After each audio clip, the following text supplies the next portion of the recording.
Espoir, c'est un projet qui est issu de la volonté de parents et de blessés. Donc les blessés, ce sont les personnes souffrant d'une lésion cérébrale acquise et qui voulaient trouver une alternative soit à l'établissement, soit au retour chez les parents après l'accident.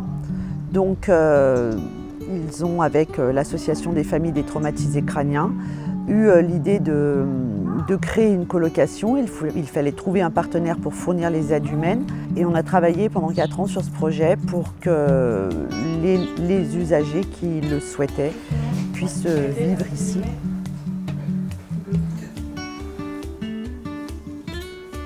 Tu veux un t-shirt? Quelle couleur? Il y a blanc, gris, noir, rouge. Donc ces personnes ont fait le choix de ne pas vivre en institution et de vivre chez elles, de manière à pouvoir être le plus autonome possible et faire des choix, les assumer, ne pas être régi par des règlements de service, des règlements de fonctionnement.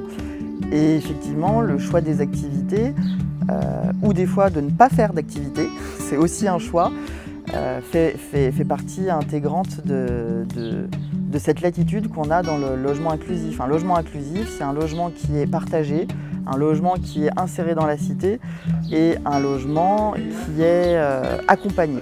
Et c'est un logement de droit commun, c'est-à-dire que ça n'est pas un établissement, c'est un logement en location comme tout à chacun. Bah du coup c'est l'heure de la douche. Au revoir.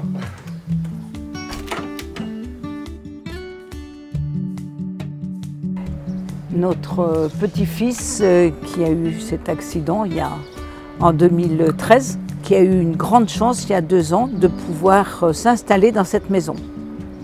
Bonjour à vous. Nous avons cherché vraiment une structure d'accueil qui soit familiale et qui soit où il pouvait trouver une autonomie importante et intéressante pour lui. Nous, au départ, en tant que grands-parents, on avait toujours, on essayait de tout contrôler, de tout faire, mais c'est très difficile et parce que les auxiliaires n'ont pas les mêmes habitudes que nous pour Robin, mais il s'avère qu'en laissant faire, il trouve de l'autonomie et il a une vie sociale qui est autre qu'on pourrait lui offrir à la maison. T'es pas sûr? Il y a des jeunes qui passent, il y a des auxiliaires qui sont jeunes, qui changent et qui apportent beaucoup. Vous avez vu ce matin, Tim, c'était un auxiliaire jeune qui, chaque fois qu'on arrive, ils sont ensemble, c'est que des éclats de rire. Et ça nous fait un plaisir incroyable.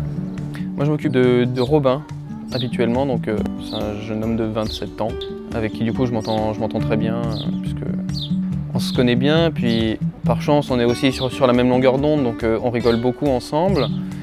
Et donc ça c'est vraiment bien, ça vient au fur et à mesure. C'est vrai que je me souviens de moi les premières fois où du coup il y avait un peu plus une distance parce que c'est comme ça, parce qu'on se connaît pas. Mais quand on se voit fréquemment, après ça va tout seul.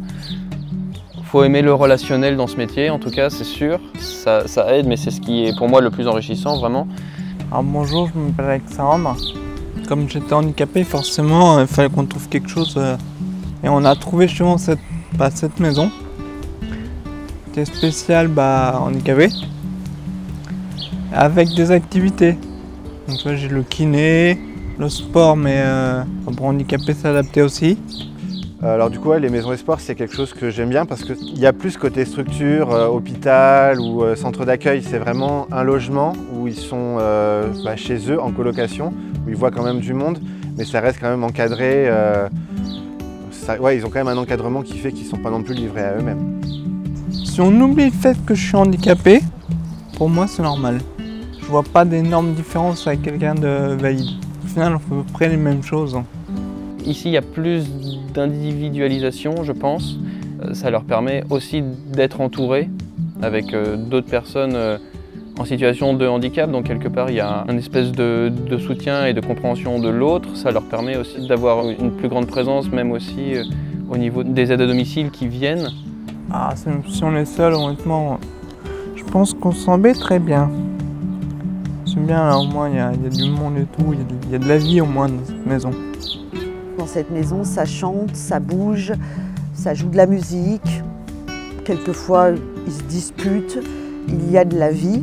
Et je pense que, et en vivant seul à domicile et peut-être en vivant en établissement ou en institution, il n'y a pas toujours autant de vie et de partage. C'est-à-dire qu'ils partagent le quotidien avec les auxiliaires de vie.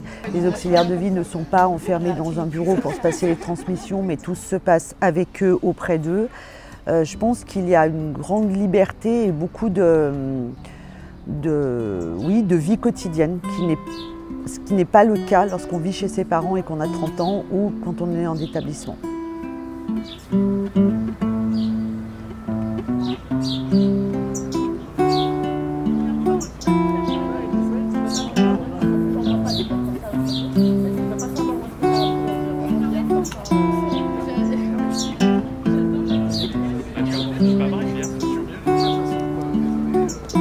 Moi, je n'aurais qu'un regret, c'est qu'il n'y ait pas plus de maisons de ce type pour les jeunes handicapés. De CSI, il y a des accidents, on en a vu des jeunes, et ils ne peuvent pas trouver dans des structures normales une même ambiance.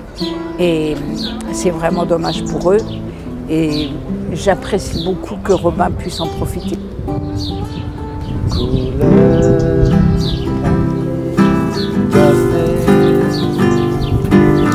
J'aime ta couleur, café. Ta-ta-ta-ta-ta, ta-ta-ta-ta, ta-ta-ta-ta, ta-ta-ta-ta, tu danses. Toutes les jolis bracelets.